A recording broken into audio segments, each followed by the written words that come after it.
하나님의 말씀을 들을 때 깨닫게 하시고 깨닫는 대로 그 말씀을 붙잡고 삶 속에서 순종하여 말씀이 우리의 능력이 되고 은혜가 되도록 역사해 주옵소서.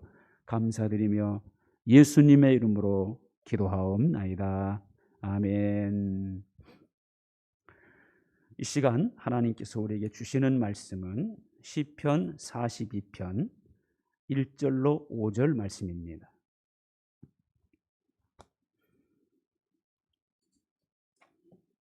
시편 42편 1절로 5절 교독하시고 5절은 같이 봉독합니다.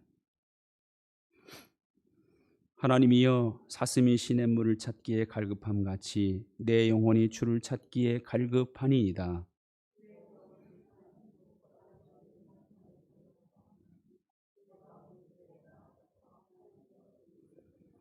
사람들이 종일 내게 하는 말이 네 하나님이 어디 있느냐 하오니 내 눈물이 주야로 내 음식이 되었도다.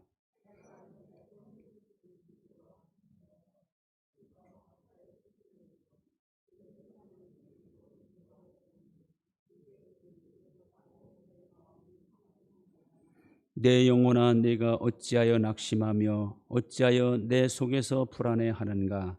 너는 하나님께 소망을 두라. 그가 나타나 도우심으로 말미암아 내가 여전히 찬송하리로다. 아멘. 새해라는 한자는 신년입니다. 한 해를 가리키는 연자는 원래 볏집이라는 뜻을 가진 화, 그리고 사람의 뜻을 가진 인으로 구성된 말이고, 그래서 합치면 볏단을 지고 가는 사람의 모습으로 수확을 가리키는 말입니다. 그러니까 수확에서 또 다른 수확에 이를 때까지 한 주기를 1년이라 했고 그것을 연으로 표현한 겁니다. 그러면 신자는 어떤 것이냐? 신이라고 하는 것은 칼을 의미하는 신자와 나무 목자 도끼 근 이 세 가지 말이 합성이 된 말입니다. 이 말은 나무를 쪼개 다듬는 모습에서 만들어진 말입니다. 이게 왜 새롭다는 뜻과 연결되었는가 하면 나무를 쪼개고 다듬으면 새로운 그 기물이 만들어지잖아요. 그러니까 근이 도끼면 신은 문신을 새기던 정교하게 다듬는 칼입니다. 그러니까 도끼와 칼로 통나무를 쪼개고 다듬어서 필요한 기물을 만드는 모습이 반영된 거죠. 그래서 목재는 인간들이 사용하는 도구로서 가장 중요한 소재입니다. 아무리 큰 통나무라고 해도 쪼개고 다듬어야 유용하고 필요하고 멋진 새로운 기물이 되는 것이죠. 그래서 칼, 나무, 도끼 이 세 가지 말이 합해진 신을 새롭다는 의미의 신자로 사용하게 된 것이죠. 인간의 사고, 관념, 제도, 역사도 깨트리고 쪼개고 다듬는 과정이 있어야 새로워질 수 있는 겁니다. 우리 마음도 새로워져야 하고 우리 신앙도 날마다 새로워지도록 노력해야 합니다. 그래야 뭔가 발전이 있는 것이고 성장, 성숙을 이룰 수 있는 것이죠. 해가 바뀔 때마다 연도가 바뀌는 것은 1년마다 새롭게 다짐하고 새롭게 시작하는 데 의미가 있습니다. 그래서 노자라는 사람은 폐, 즉 신 이렇게 말했어요. 무슨 뜻인가 하면 폐자는 깨질 폐자입니다. 깨져야 새로운 것이 시작된다 하는 그런 말입니다. 이전의 나쁜 습관, 이전의 나태함과 안일함 이런 것들을 버려야 우리는 현재에서 한 걸음 더 성장할 수 있다는 겁니다. 뒤의 것에 매였거나 뒤의 것을 돌아보면 그만큼 앞으로 나갈 수가 없죠. 이스라엘 민족이 애굽을 떠났지만은 왜 광야에서 실패합니까? 출애굽의 은혜, 홍해 바다가 육지처럼 갈라지는 놀라운 경험, 매일 하늘의 만나를 먹을 수 있는 은혜를 경험한 광야인데 그런 광야에서 그들은 왜 그토록 하나님을 원망하고 모세를 원망합니까? 매일 하나님의 은혜를 체험하고 있고 하나님의 도우심을 경험하면서도 무엇 때문에 그들은 하나님과의 관계에서 성장하지 못하고 실패했습니까?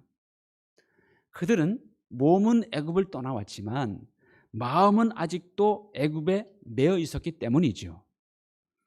애굽의 고깃가마솥에 마음이 가 있었고 애굽에 의하여 길들여진 노예 생활을 오히려 그리워했던 겁니다.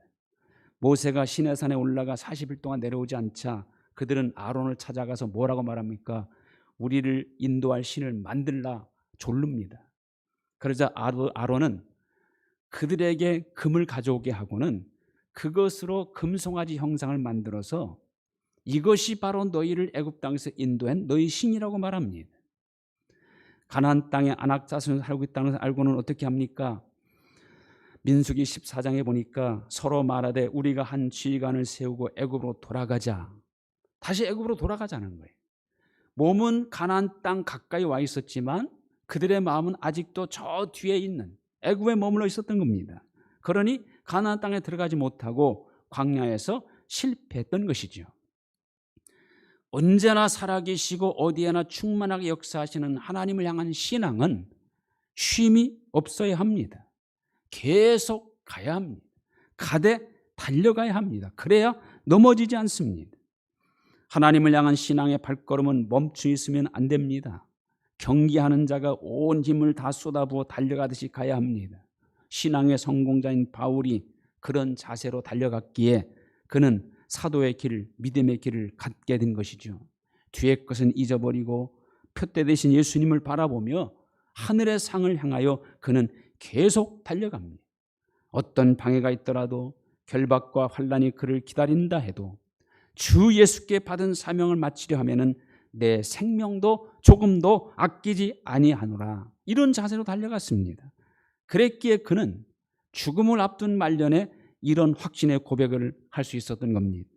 나는 선한 싸움을 싸우고 나의 달력을 마치고 믿음을 지켰으니. 지금은 어느 때보다도 가장 하나님께 소망을 두어야 할 때입니다. 왜냐하면 어느 때보다도 불안하고 어느 때보다도 하나님의 도우심이 절실히 필요한 때이기 때문이죠. 지금은 어느 때보다도 우리가 할 수 있는 것이 없어요. 어느 때보다도 하나님만이 문제를 해결해 주셔야만 할 때가 바로 지금입니다. 또 지금은요, 이런저런 핑곗거리가 많습니다. 하나님을 멀리하고 하나님을 찾지 않아도 될 만한 핑곗거리가 참 많습니다. 코로나가 하나님과 우리 사이를 가로막고 있고 여러 가지 제약들이 하나님을 찾지 못하게 가로막고 있습니다. 힘들고 어려운 여건과 상황들이 우리의 신앙을 나태하도록 안일하도록 이끌어가고 있다 그 말이죠. 이런 핑곗거리 변명거리에 스스로 올라타 우리도 안일에 빠진다면 하나님과는 점점 더 멀어질 수밖에 없고 그것이 오래 지속되면 이제는 아예 하나님을 떠날지도 모릅니다. 그러므로 우리는 지금 정신 똑바로 차려야 합니다. 자, 오늘 읽은 말씀이야말로 현재 우리 상황에서 하나님을 향하여 어떤 마음을 가져야 할 것인지를 잘 가르쳐주고 있습니다. 자, 오늘 읽은 말씀의 저자는 하나님을 갈망하되 어느 정도로 갈망하고 있습니까? 1절에 보면 하나님이여 사슴이 시냇물을 찾기에 갈급함 같이 내 영혼을 주를 찾기에 갈급하니이다. 여기 사슴이 시냇물을 찾기에 갈급함 같이 이렇게 말하죠. 사슴은 시냇물을 찾으려면요 자기 목숨을 걸어야 합니다. 왜냐하면 이 시냇물이라는 것은 맹수들이 항상 사냥감을 노리는 최적의 사냥터입니다. 사슴이 시냇물을 찾을 때는 언제인가? 웬만한 갈급 상태가 아닙니다. 물을 마시지 않으면 목숨을 잃을 정도로 갈급한 상황, 그런 상황이 되어야 목숨을 걸고 시냇물을 찾는 겁니다. 지금 이 저자는요 그런 절박한 심정으로 하나님을 만나지 않으면 죽을 것 같은 갈급한 심정으로 하나님을 갈망하고 있다는 겁니다. 지금 그가 처한 상황은 하나님의 성전에 나아가지 못하고 있는 상황입니다. 여러분, 이스라엘 민족의 신앙은요 성전 중심의 신앙이에요. 성전에 나가 제사를 통하여 하나님 만나고 제사를 통하여 죄를 용서받고 제사를 통하여 하나님과 교제를 나눴습니다. 하나님의 마음이 성전에 있고 성전에서 만나주시는 분으로 그들은 믿었기 때문에 성전에 나가지 못하면 하나님과 멀어진다고 생각했고 하나님과의 교제가 단절되는 것으로 그렇게 알았어요.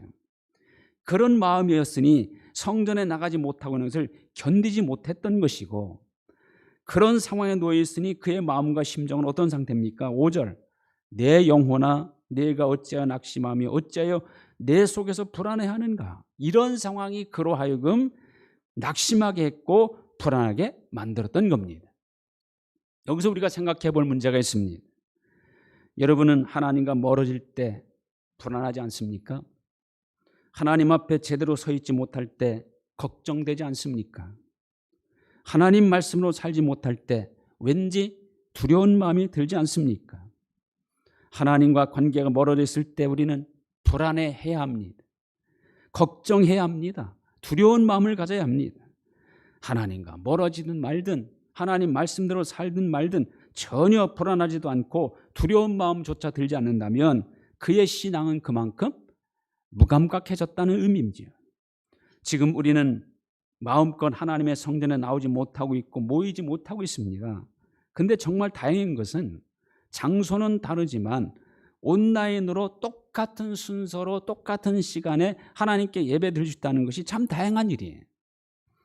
같은 장소에 함께 모이지는 못하더라도 마음이 같고 하나님을 사모하는 마음이 같고 시간이 같고 예배 순서와 내용이 같기 때문에 하나님은 성전 예배와 똑같은 예배로 기쁘게 받아주시리라 믿습니다. 오히려 더 집중할 수 있고 오히려 더 예배를 드리지 못하는 경우가 적어질 수도 있다는 또 장점도 있습니다. 오히려 아무 곳에서라도 스마트폰만 있으면 들을 수 있기에 먼 곳에 가서도 성전에 나올 시간을 맞출 수 없어도 함께 드릴 수 있는 장점도 있습니다. 성전에 나와 드리는 예배를 사모하는 마음과 똑같은 마음으로 이 예배를 드린다면 하나님은 오히려 더 기쁘게 받아주실지도 모릅니다. 그러므로 지금은요, 각자가 하나님을 더 사모해야 할 때입니다. 각자가 더 말씀을 가까이 하고 순종해야 할 때입니다. 각자가 더 하나님과 일대일의 만남의 시간, 기도의 시간을 가져야 할 때입니다. 그래서 각자가 하나님과 더 틈이 없이 친밀해져야 할 때입니다. 그리하면 지금의 위기가 오히려 각자의 신앙의 성숙의 기회로 각자 하나님과 더 돈독한 관계를 맺을 수 있는 은혜의 기회로 바뀌게 되는 겁니다. 자, 오늘 이 저자는 왜 그리 낙심이 되고 영혼이 불안했습니까? 2절 하반절에 보면 내가 어느 때에 나아가 하나님의 얼굴을 배울까?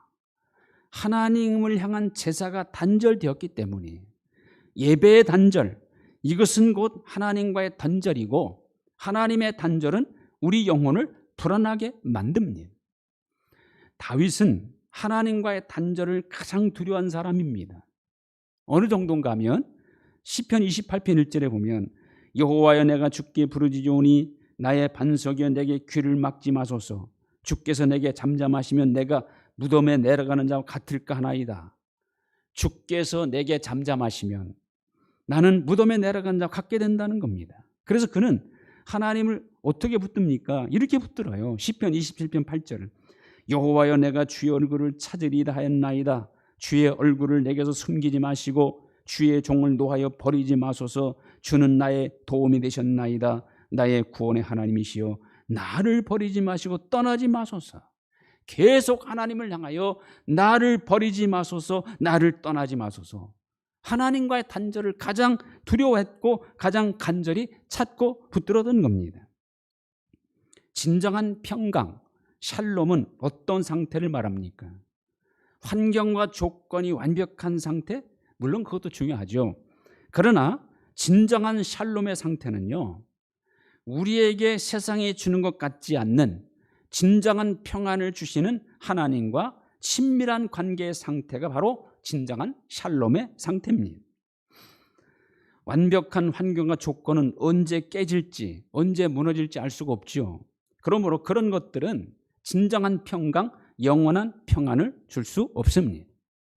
하나님과 친밀한 관계 속에 있는 사람은 어떤 환경과 조건 속에 있어도 평강을 누릴 수 있습니다. 왜냐하면 그런 사람은 확신을 가지기 때문에 전능하신 하나님, 사랑의 하나님께서 내가 어떤 상황에 있어도 함께 해 주실 것이고 가장 완벽하게 지켜주실 것이고 보호해 주실 것을 믿기 때문이죠. 하나님은 나의 선한 목자가 되셔서 반드시 푸른 초장과 쉴만한 물가로 인도해 주실 것을 믿기 때문입니다. 그리고 그 하나님은 내가 사망의 음침한 골짜기로 다닐지라도 해를 두려워하지 않게 해줄 것을 믿기 때문이죠. 두 번째로 이 저자는 왜 불안해합니까? 사람들이 자기에게 하는 말 때문에 불안해했습니다. 3절, 사람들이 종일 내게 하는 말이 네 하나님이 어디 있느냐 하오니 내 눈물이 주야로 내 음식이 되었도다. 사람들이 하는 조롱의 말이 그를 불안하게 한 겁니다. 네 하나님이 어디 있느냐? 내가 그토록 사모하는 하나님이 정말 계시다면 너를 이렇게 힘들게 두겠느냐? 내가 믿는 하나님, 네가 그토록 사모하는 하나님은 없다. 이렇게 조롱하는 사람들의 말을 종일토록 듣고 있자니 불안했던 거예요. 사람들의 말, 사실이 아니더라도요, 여러 사람이 계속 그렇게 말하면요, 나도 모르게 정말 그럴까 하다가 나중에는 사실로 받아들이게 되는 경우가 있습니다. 사람들이 하도 하나님이 없다 하니까 정말 내가 그토록 사모하고 있는 하나님이 정말 없는 것은 아닌가 하는 의심이 불안하게 만드는 거예요. 오늘 우리도 그럴 때가 있잖아요. 정말 하나님이 살아계시다면, 하나님이 존재하신다면 왜 하나님을 의지하며 살려는 나에게 이런 고난과 어려움을 주시는가? 왜 믿는 사람들이 하나님과 상관없이 사는 사람보다 더 힘들게 그렇게 두시는가 하는 의심을 가질 때가 있습니다.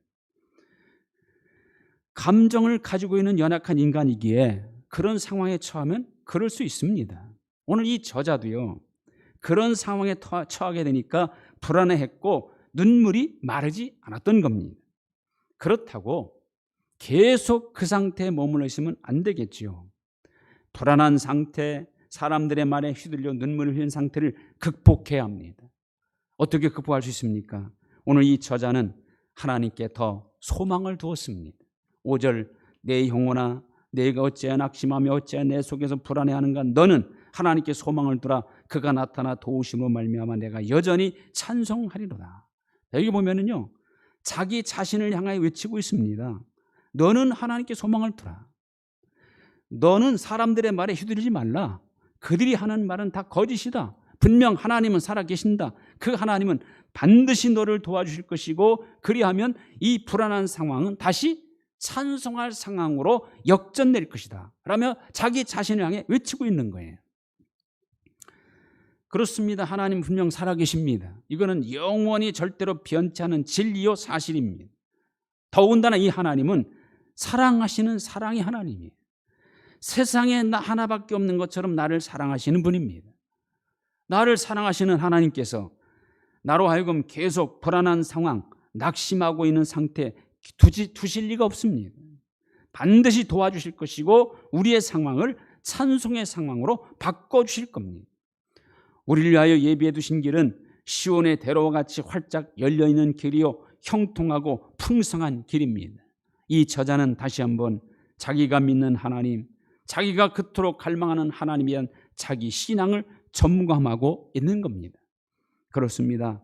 낙심되고 불안할 때, 힘들 때 우리는 무엇보다 내가 믿고 의지하는 하나님이 어떤 분인지를 다시 한번 점검하고 더 확실히 붙잡아야 합니다. 자, 이 저자의 하나님 어떤 하나님입니까? 2절, 내 영혼이 하나님 곧 살아계신 하나님을 갈망하나니. 살아계시는 하나님이.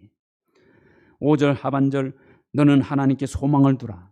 소망이 되어주시는 하나님입니다. 그가 나타나 도우심으로 말미암아 내가 여전히 찬송하리로다. 도우시는 하나님입니다. 8절의 하반절에 보면 생명의 하나님께 기도하리로다. 생명의 원천이시는 하나님이요 기도할 수 있는 하나님입니다. 기도할 수 있는 하나님이라는 것은 우리의 소원을 얼마든지 들어줄 수 있는 그런 하나님을 의미하는 거예요. 또 9절 상반절에 보면 내 반석이신 하나님께 말하기를, 반석은 절대 변치 않은 것을 말하죠. 반석이신 하나님은 절대 변치 않으시는 하나님이라는 거예요. 내 상황이 어떠하더라도 나를 향한 사랑, 나를 향한 능력과 도우심은 절대로 약해지지도 않고 변하지도 않는 그런 하나님이에요. 이런 하나님을 확신한다면 많은 사람들이 아무리 하루 종일 네 하나님은 없다라고 조롱한다 하더라도 불안해할 필요가 없습니다. 낙심할 필요 없습니다. 지금은 어느 때보다도 이런 하나님께 소망을 두어야 할 때입니다. 어느 때보다도 불안한 때고 낙심하기 쉬운 때지만 우리 상황이 어떠하더라도 세상 사람들이 무슨 말을 하더라도 살아계시는 하나님, 소망이 되시는 하나님, 우리의 기도를 응답하시는 하나님, 반석이신 하나님께 소망을 두고 산다면 어떤 상황에서 흔들리지 않을 수 있습니다. 이런 하나님을 확실히 붙잡고 또 하나님께 소망을 두며 살아가는 우리 성도들 다 되시기를 주님의 이름으로 축원드립니다. 하나님 감사합니다. 분명 살아계시고 영원히 변치 않으시는 하나님, 그리고 우리를 사랑하시는 하나님, 그 하나님을 확실히 붙잡고 하나님께 소망을 두고 살아가는 저희들 되게 하여 주옵소서. 지금의 모든 상황은 우리를 불안해하고 낙심케 만들지만 그러면 그럴수록 하나님께 더 소망을 두며 살아가는 우리 모든 성도들 다 되게 하여 주옵소서. 예수님의 이름으로 기도하옵나이다. 아멘. 찬송